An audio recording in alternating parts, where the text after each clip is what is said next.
Hi, I'm Rolly. I'm a creative coach and I just wanted to check in. It's New Year's Eve. I'm sitting at home, got myself a glass of whiskey. Now, this was a glass of water. It was only a glass I had, so I poured some whiskey. Over the past couple of weeks and months, I've seen a lot of videos about easy mode. And whether YouTube's on easy mode or social media's on easy mode, and the fact that right now creators who are well on in their journey are coming back and saying that there's an easy mode and now's the time. And just as a creative, not a content creator, as a creative, as somebody who would call myself like multi-passioned, like there's lots of different areas that I find called to, and I love to push into new areas, whether that's running or technology or video photography, music. I think that easy mode is really unhelpful. And I know that for the past 2 years, as I've been trying to get back into music production, I've been pushing my energy into trying to find shortcuts, trying to find ways in which I can get closer and quicker to a production. And I've been looking at Euclidean sequencers and I've been looking at like generative tools. But ultimately, nothing beats really deeply learning your tools. And this idea of easy mode, the idea of shortcuts. And I think all of the software and hardware companies, all of the videos are trying to sell us on here's the next thing. There's every chance that all of the equipment that you already have can do everything that you need. When I came back to music, it was at this point where I'd been working at home. I was spending hours and hours on Zoom meetings. Because music has always been like intuitive and deeply in my bones, I was like, okay, so I saw this new thing that was DAWless, which is a chance to not work in your computer and not have everything in there. And that's what I'd done before. When I worked at Apple, I trained as a Logic Pro trainer and I was certified to be able to give Logic training. And it's a program I love and I really enjoy, and I find it like it's a seamless process sometimes when I go in there and I start working. But I never really learned the discipline of turning all of those started ideas and seeds into full projects, into finished pieces. Because I think I was always waiting for something to come along to help me.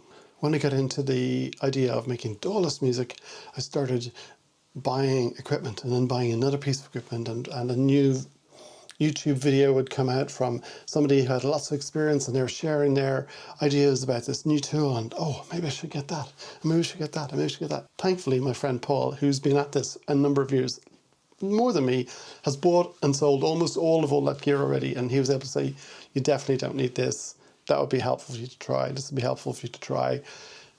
This piece you already have does that, and you don't need another one. So it was super helpful to have a guide, somebody to help me through that process. But I think this idea of easy mode takes us away from embracing our discomfort, takes us away from the deep learning and exploration, the hiding away and having to dig through the rubbish pile or dig through the mud and the grime to get to the diamonds, to get to the seam of gold, to get to the place where you find something that's really worthwhile, that resonates with who you are and your artistic vision. And I think that there's something beautiful about that. I think easy mode is bullshit. And there's no substitute for putting in the work, putting in the grind, putting in the hours, locking your door, sealing yourself away, putting your phone on silent, making time to just dig in and to find that seam of gold. That place where something of you connects with something of the tools and the instruments that you're using to produce something of beauty, something that hasn't existed before in the world. The definition of creativity, making something from nothing. It's beautiful and it's real, and it doesn't come from shortcuts. It comes from deep engagement in our craft. It comes from years of exercising and trying and practicing and tripping up and falling and scuffing our knees and just getting down and dirty and doing the work and ending up grimy and sweaty at the end of it. Walking away with almost nothing to show, or just tiny little glimmers of something that might be precious and you don't know what it is. You put it to one side and then you come back another day, and like when you bring a stone home from the beach that was wet from the sea, and by the time it's dried out and you get home and you pull it out of your pocket, you're like, why did I even pick that up? It loses that interest, it loses that shine. But I think that over years and years of honing that skill and practicing and pushing into it, we start to know what we're picking up and know what we're collecting, and we find a way to put all of those pieces together into something that's real and beautiful and connected and engaged. Engaged in our process, engaged in our art, engaged in all of that journey of our creativity. It's really easy for us to lose sight of that in the moment. It's really easy for us to lose sight of that in that second. And that's why this journey where we transition from one year into another is an amazing moment to stop and reflect and think about not just what did I do in the last few days of December or in the last quarter of the year. What has the whole year of 2024 led me to? What's the compounding effect of all of those years? How is that helping your growth? How is that helping you move forward?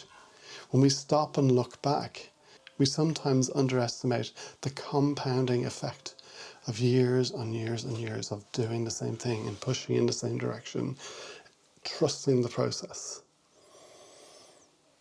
And I think that's why it's really important for us to have those flags, those stakes in the ground where we actually put something out into the world, not be afraid of it. Even putting out this YouTube video and saying, here's my stake in the ground for the end of 2024. And to be able to look forward and go, hey, I think I'll be in a better place. I'll be somewhere new in 6 months or a year's time, to be able to look back and go, here's something different. Here's where I'm at and here's my growth. I can see it already. In posting 30 full days of videos every day, I can see the growth. I can see what I'm thinking. I can see what's important. Growth happens in the space between where we're comfortable and where we're challenged. No one grows in the comfort zone. I know from doing an ultramarathon this year and a marathon and many other races, they did not happen because there was the easy mode, because there was the hack.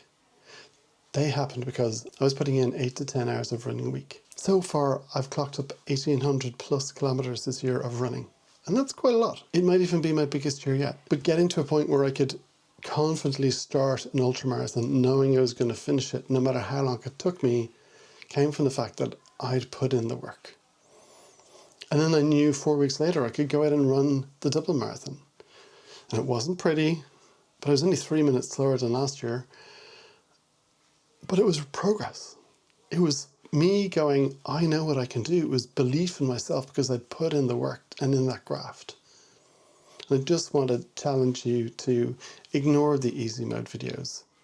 Ignore the tools and the hacks and the things that are going to get us to an end result sooner and quicker. And if we want to put out amazing work into the world, we have to be on some level disciplined to find time to dig in, to learn our tool, to practice our instruments, to test, to try, and to fail, and to do it again and again. What's that quote? To fail better. I love that idea. And I just hope for myself and for you that in 2025 we can have the faith to trust ourselves and know that we might fall, we might scuff ourselves, but we might land beautifully. We might put something amazing and epic and wonderful and beautiful out into the world. And I promise you, the world needs more beauty, more creativity, and more wonder out there. We all need it. I need it. I need to see it from you. I need to put it out there for me. All of those people around us need it. Please be brave. Trust the process. Trust your heart. And just go for it. Have a great 2025. See you soon.